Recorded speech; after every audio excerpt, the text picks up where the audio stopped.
Euskaratan hortasun, biko aliantza, amesten zuen herri, baten testigantza.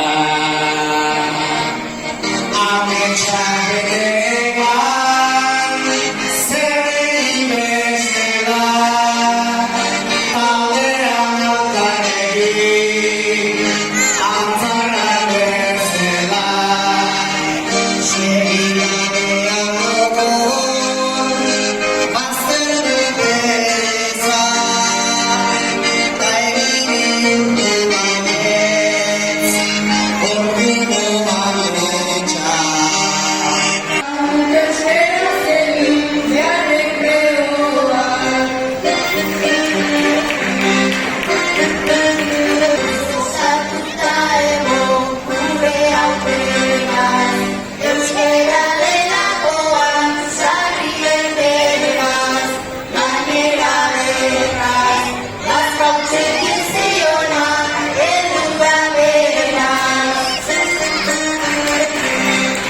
Orain 50 urte, Francoren diktaduraren azken astiluetan geunden artean. Euskararen aldeko mugimendu klandestinoak ari ziren sortzen, han eta hemen, eta partean ikastolan.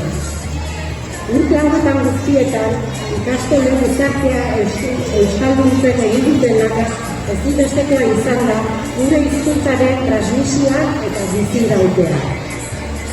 Orain egoera bestelakoa da. Euskara ofiziala da bai, baina mehatxu, bestelako mehatxu batzu ditu. Herri osoak du, edo izan du, Lazkaoko ikastolarekin nolabaiteko loturaren bat. Horixe du ikastolaren berezia. Herriak eta herriarentzat sortutako ikastola dela, denen. Horregatik, erronka hau gurenena iritsi zenean, herriaren gana jo genuen, eta izugarrizko erantzuna jaso. Ibilian, jarraitu nahi dugulako euskarak sasoiko mantenduz. Bide lagun asko izan gara erain arteko bidaian, baina gehiago ere izan gaitezke. Gonbidatuta zaudete guztiok gurekin bidea egiten.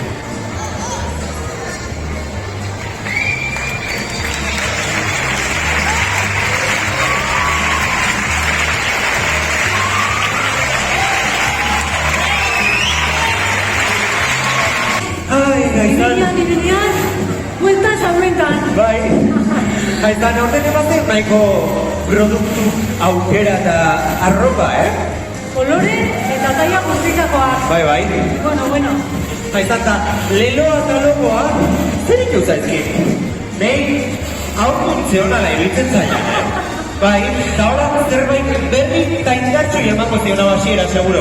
Uixe bai, entzundarrekin hasiko atxikela. Begira, 50. urte hurrena, deken horrekin? Bai. Hemen 50 zenbaki aumentzea. Okik ikusten da, buru aurrepunta hor nahi guan, baino... Ez zekiat. Hortxe zan? Zezan? 5 eta 0, 50. Nola ez ez ba, hortxe zan? Ibai Arkista. Bai. Joder.